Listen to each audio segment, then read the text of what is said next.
Ας επιστρέψουμε στο δεύτερο στάδιο πια της ψυχής. Είπαμε προηγουμένως πώς γεννιέται ο αισθητός κόσμος κατά τον Πλωτίνο, κατά το φιλοσοφικό σύστημα του Πλωτίνου, δια απορροής. Εδώ εισάγεται η θεωρία της αλυσίδας των όντων, μιας συνεχούς κατάβασης από μια υπερκείμενη πρώτη πραγματικότητα, τέλεια, άχρονη, προαιώνια, μη πεπερασμένη, μια αλυσίδα οντική των όντων που κατεβαίνει από το εν, το θείο νου, το νου, όχι τη διάνοια, αλλά τον τρόπο που το εν ενορά εαυτόν, και μέσα από αυτή τη σχέση η νέα δύναμη που πλεονάζει από το νου αποκαλύπτεται στην κοσμική ψυχή, η οποία γεννά τον κόσμο που γνωρίζουμε, τον κόσμο των αισθητών.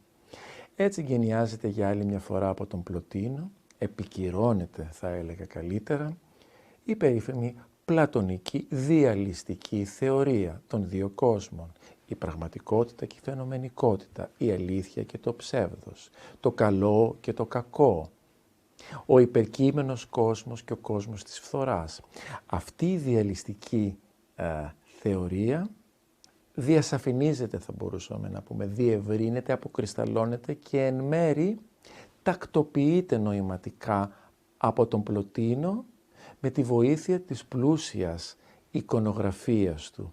Ο Πλωτίνος πλάθει εικόνες, χρώματα, αποχρώσεις με έναν έντονα ποιητικό λόγο. Μιλά αποκαλύπτοντας τη σχέση της ψυχής με το νου και την επιθυμία της αφύπνισης της ίδιας της ψυχής να επιστρέψει στο νου ως έναν έρωτα που αργότερα τον συναντάμε και στους αεροπαγικούς συγγραφείς, το Διονύσιο για το θείο έρωτα, το γνώφο της αγνωσίας, τον έρωτα του πνεύματος για το Θεό. Σαφώς υπάρχουν επηρεασμοί της πλωτινικής θεωρίας, συναντάμε επίσης ακόμα αναφορές, επηρεασμούς καλύτερα, και στην πολιτεία του Θεού του Ιερού Αυγουστίνου, όταν περιγράφει ακριβώς την αιώνια Σιών, το καλό, το κακό, ακριβώς δηλαδή τη διαλυστική θεωρία. Ούτως ή άλλως, η μετεξέλιξη των πλατωνικών θεωριών βρίσκει πρόσφορο έδαφος με την αποκαλυπτική εσχατολογική προσέγγιση του Ιουδαϊσμού των προφητών και έτσι συνθέτει σιγά σιγά το νόημα της ζωής του κόσμου του επέκεινα με του κόσμου του φθαρτού, το Θεό που κατοικεί στον ουράνιο θόλο εν αντιθέσει με τους ανθρώπους που βρίσκονται στη φθαρτότητα της περιορισμένης ύλης. Η ιστορία μας επικεντρώνεται στην επιστροφή της ψυχής. Όλα ήταν καλά στην αρχή κατά τον Πλωτίνο, όταν το εν εμπεριείχε και το νου και την ψυχή και βρισκόταν σε μια κατάσταση πληρότητας, αιώνιας τελειότητας και αταραξίας που ονομάζεται μονή. Μονή. Όταν αποφασίζει ακριβώς το εν να απελευθερώσει την ενέργεια, όπως είπαμε προηγουμένως, δια απορροής του ενός γεννιέται ο νους, δια απορροής του νου γεννιέται η ψυχή, δια απορροής της ψυχής η αλυσίδα δηλαδή των όντων, αυτή όλη η εξελικτική κατάσταση των αλλεπάλληλων γεννήσεων των υποστάσεων, αυτές δηλαδή όλες είναι υποστάσεις πραγματικότητας, ονομάζεται πρόοδος. Πρόοδος. Το πλεόνασμα, οι εκπορεύσεις από το εν ονομάζεται πρόοδος. Το ζητούμενο λοιπόν είναι πώς θα επιστρέψει η ψυχή στο εν. Θα πρέπει λοιπόν να αφυπνιστεί, να αποτινάξει τα δεσμά που την κρατούν φυλακισμένη. Δέσμια σε μία αιώνια λύθη που προέρχεται από το κακό των αισθητών πραγμάτων και από την προσκόλληση της ψυχής στη γη. Υπάρχουν τρεις λέξεις, κυρίες και κύριοι, αγαπητοί φίλοι, που πρωταγωνιστούν στην πλωτινική, στην νεοπλατωνική φιλοσοφία και όχι μόνο, σε όλες δηλαδή τις μεταφυσικές θεωρήσεις και στον χώρο της θεολογίας και στον χώρο της φιλοσοφίας. Αυτές οι έννοιες είναι η έννοια του μυστικισμού, η έννοια της ενόρασης και η έννοια της έκστασης. Ο Πλωτίνος μας μιλά για την έκσταση. Τι ακριβώς είναι η έκσταση? Η έκσταση, εξίσταμαι, βγαίνω έξω, σε πολύ απλή μετάφραση, αλλά κυρίως είναι η αποδέσμευση από την ατομικότητα της ψυχής. Η ψυχή δηλαδή στην κατάσταση της έκστασης, η έκσταση δηλαδή είναι κατάσταση, αποδεσμεύεται από την ατομικότητά της και καθίσταται δεκτική ώστε να φιλοξενήσει το Πνεύμα του Θεού. Αποβάλλοντας δηλαδή την ατομικότητά της, καθίσταται πια ικανή ως κατάσταση, απαρνούμενη τα ίδια τα στοιχεία που της προσδίζουν ατομικότητα, συνθέτουν δηλαδή την έννοια της ατομικότητας, να φιλοξενήσει το Πνεύμα του Θεού. Επίσης, η ψυχή με αυτόν τον τρόπο, μέσα από την έκσταση, μετατίθεται από τον χώρο της φυλακής των αισθητών πραγμάτων στον κόσμο της πραγματικότητας. Ο γεννήτορας δηλαδή τραβά πίσω, έλκει την ψυχή. Αυτό όμως πρέπει να γίνει μόνο σε μια κατάσταση έκστασης, όπου στην έκσταση δεν υπάρχει το εγώ, δεν υπάρχει το κέντρο, δεν υφίσταται ο άνθρωπος ως μεμονωμένη προσωπικότητα, αλλά βρίσκεται σε έναν υπερκείμενο κόσμο που δεν υπάρχει η ατομικότητα που τον φυλακίζει στο εγώ και έτσι μέσα από αυτή τη διαδικασία συνενώνεται με το Θεό. Η έκσταση που αναφέρει ο Πλωτίνος, ο μαθητής του, ο Πορφύριος, ο υπομνηματιστής και ο βιογράφος του Πλωτίνου, ο Πορφύριος, αναφέρει ότι ο φιλόσοφος βρέθηκε μόνο 4 φορές σε κατάσταση έκστασης. Η έκσταση πρωταγωνιστεί επίσης στην έννοια του μυστικισμού. Ο μυστικισμός, η θεωρία του μυστικισμού μας λέει ότι η γνώση των πραγμάτων αποκτάται μέσα από μία μυστική γνώση, μέσα από μία βαθιά, εσωτερική, εσωτερική μυστικιστική οδό πνεύματος, η οποία δεν ταυτίζεται με τη διαλεκτική, δεν ταυτίζεται με τη διασκεπτική ενέργεια του νου, ούτε με τις αισθήσεις, ούτε με τις εμπειρίες, αλλά κυρίως εδραιώνεται μέσα από τη βαθιά πνευματική άσκηση.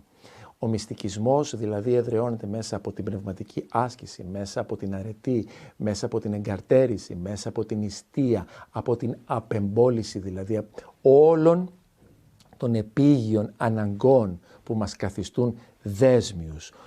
Ο μυστικισμός, δηλαδή η γνώση του μυστικισμού είναι πολύ δύσκολη, δηλαδή επειδή μας ζητά να απαρνηθούμε όλα τα πράγματα που μας καθιστούν δέσμιους και όχι απλά να αναζητήσουμε τη γνώση μέσα από τις εικασίες του λογικού, μέσα από τους λογικούς σχηματισμούς ή μέσα από την εμπειρική μας αντίληψη του κόσμου.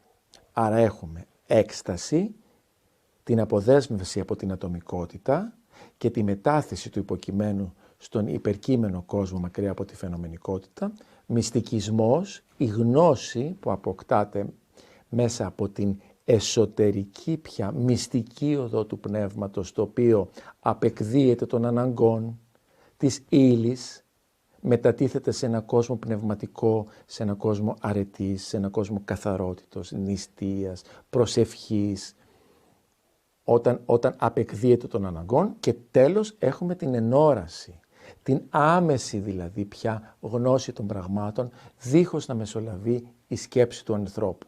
Όλα αυτά πρωταγωνιστούν στη μεταφυσική του Πλωτίνου.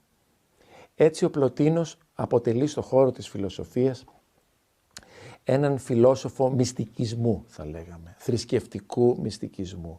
Είναι ο πλέον προσφυλής φιλόσοφος στην μεταφυσική αναζήτηση της σκέψης όταν εκείνη ενδύεται το χιτώνα ακριβώς της θρησκευτικής ενατένισης.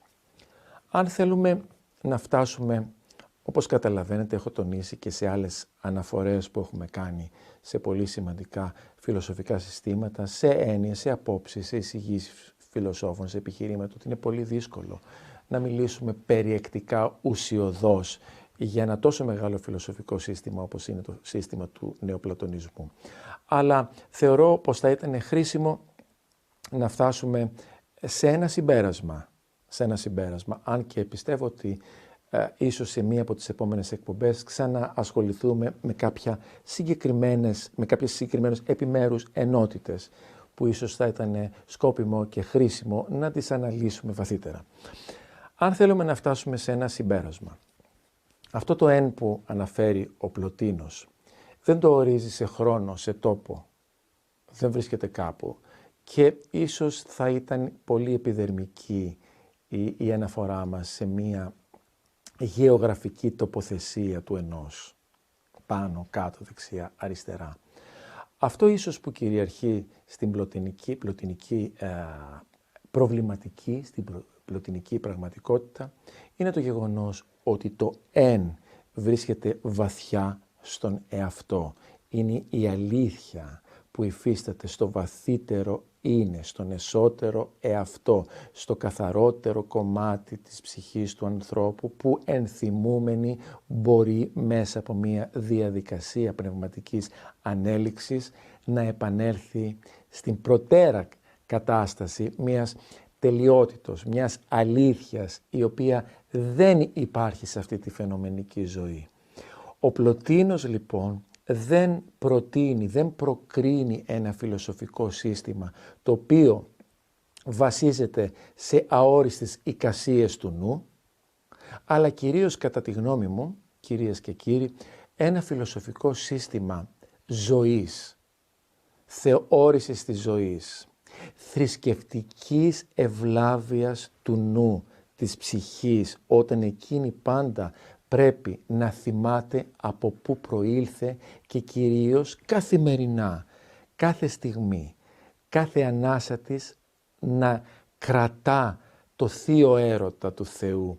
Ακριβώς αυτός είναι ο λόγος που σας είπα ότι η νεοπλατωνική φιλοσοφία έχει βρει ένα μεγάλο πεδίο εντρύφησης, περαιτέρω δηλαδή διερεύνησής της και επέκτασής της, διεύρυνσής της θα έλεγα, μέσα από τη θρησκεία. Γιατί ακριβώς αυτό που αναζητά ο άνθρωπος, κυρίες και κύριοι, και στην χριστιανική θεολογία είναι η ταύτισή του με το πρόσωπο του Ιησού Χριστού, όταν ο Ιησούς αποτελεί τη γέφυρα, την οδό, τη σωτηρία, την αλήθεια. Αυτό όμως πάντα δεν επιβάλλεται. Ασχέτως αν ο άνθρωπος είναι πεπτωκός, διατηρεί την ελπίδα αυτή της ασφαλούς επιστροφής του στο γεννήτωρά του, στο δημιουργό του, στο Θεό, ακριβώς επειδή ακόμα στα βάθη της ψυχής του, κυρίες και κύριοι, κρατά ανώθευτη την πρώτη πληροφορία από πού προέρχεται. Φτάνει λοιπόν να θυμηθεί, να επιθυμήσει και να θελήσει με όλη την ψυχή και τη διάνοια, εξ όλης της ψυχής και της διανοίας, να αγαπήσει πάλι το Θεό με την έννοια να τον θυμηθεί και να επιθυμήσει να μπει έστω στην τεθλιμμένη, στη δύσκολη οδό, γιατί καμία οδός, αγαπητοί φίλοι, αλήθειας δεν είναι εύκολη. Καμία οδός αλήθειας δεν είναι εύκολη. Η οδός της φαινομενικότητας είναι εύκολη. Να επιστρέψει, να θυμηθεί με την ελπίδα ότι μία μέρα θα βρει τη δύναμη να απεκδηθεί των αναγκών, να απεκδηθεί όλων των ψεύτικων ιδεών που τον προσκολούν στις αστοχίες, στις ηθικές αστοχίες, στις αμαρτίες που απλά δεν τον βλάπτουν μόνο, δεν τον καθιστούν δηλαδή αμαρτωλό ή μονίμως άστοχο ή κατακριτέο, αλλά κυρίως επειδή κατά τη γνώμη μου τον απομακρύνουν. Η μεγαλύτερη λοιπόν λύπη της ψυχής, το μεγαλύτερο πρόβλημα της ψυχής είναι ακριβώς η ίδια η απομάκρυνσή της από το Θεό, από την πρωταρχή.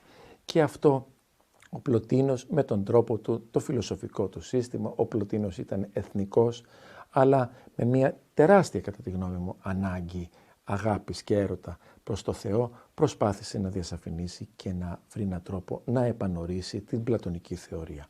Κλείνοντας να πω ότι ο Πορφύριος είναι εκείνος που κατέγραψε τις διδασκαλίες του Πλωτίνου και συμπεριλαμβάνονται σε ένα μνημειώδες έργο, θεωρώ ένα εξαιρετικό αποτύπωμα της πλούσιας εικονογραφίας του Πλωτίνου, όταν επανορίζει την πραγματικότητα, τη ζωή, την ύλη, την αισθητή, την αισθητή πραγματικότητα που βιώνουμε κάθε μέρα, τις Ενεάδες, που είναι πραγματείες, τις 6 Ενεάδες, που κάθε μία αποτελείται από 9 πραγματείες, σύνολο 54 πραγματείες, χωρισμένες στις Ενεάδες, που εκεί μας περιγράφει με ένα πλούσιο, εξαιρετικό, δυσνόητο κάποιες φορές θα έλεγα τρόπο την αλήθεια, μα ένα τρόπο που νιώθουμε ότι τον έχει βιώσει, δεν αποτελεί απλά αποκύημα της φαντασίας, ούτε μια ναρκισσιστική θεώρηση ενός ανθρώπου που γνωρίζει, ενός καθηγητή, ενός διδασκάλου, ενός φιλοσόφου, απλά ενός ανθρώπου που επιθυμεί να επανορίσει την ψυχή,